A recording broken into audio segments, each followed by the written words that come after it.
There's only a dispute about what the answer is. There is no question that for women the need or ability to be funny is tremendously less than it is among men. Nobody has been found to deny that. Alessandra doesn't even try to deny it.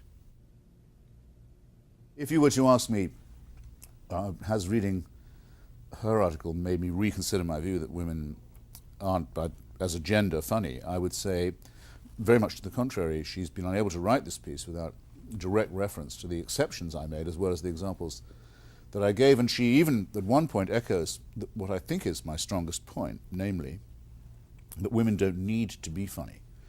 That for most men, if they can't make women laugh, they are out of the evolutionary contest. They're never going to get laid. Most men are fantastically unattractive. What women see in them is mysterious to most men as well as most women.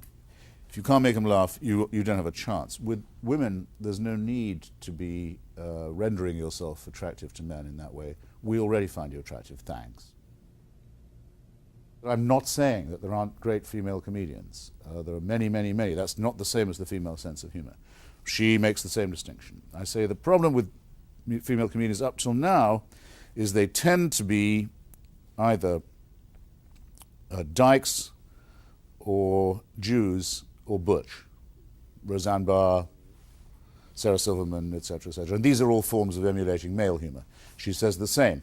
What does she say is different? Well, now there are some that are also pretty, even if some of them are a bit butch and a bit Jewish. Well, okay. But she says, and I quote, by and large, however, stand-up comedy is tougher and meaner, and the women who do it play by men's rules. Well, that's exactly, in so many words, what I said. But now they're prettier and sexier, and they wear less and care less about the proprieties.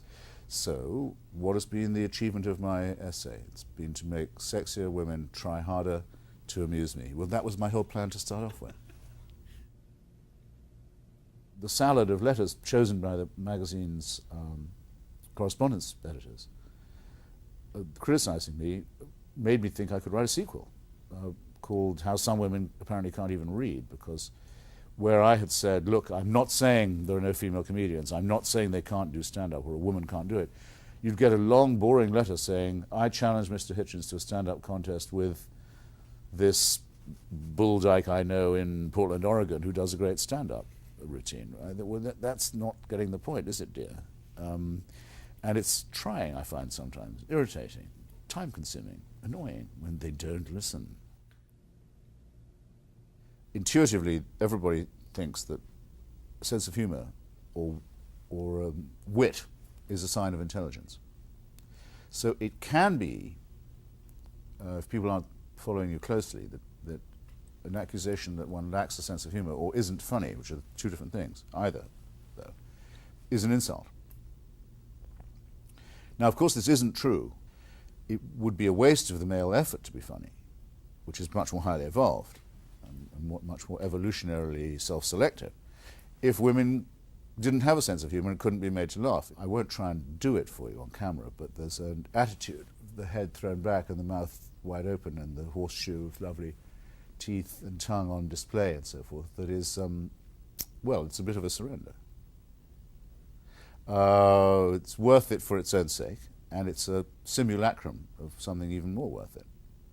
Now, women don't need to do that to men. Okay. And with that, as people tend to say, I rest my case.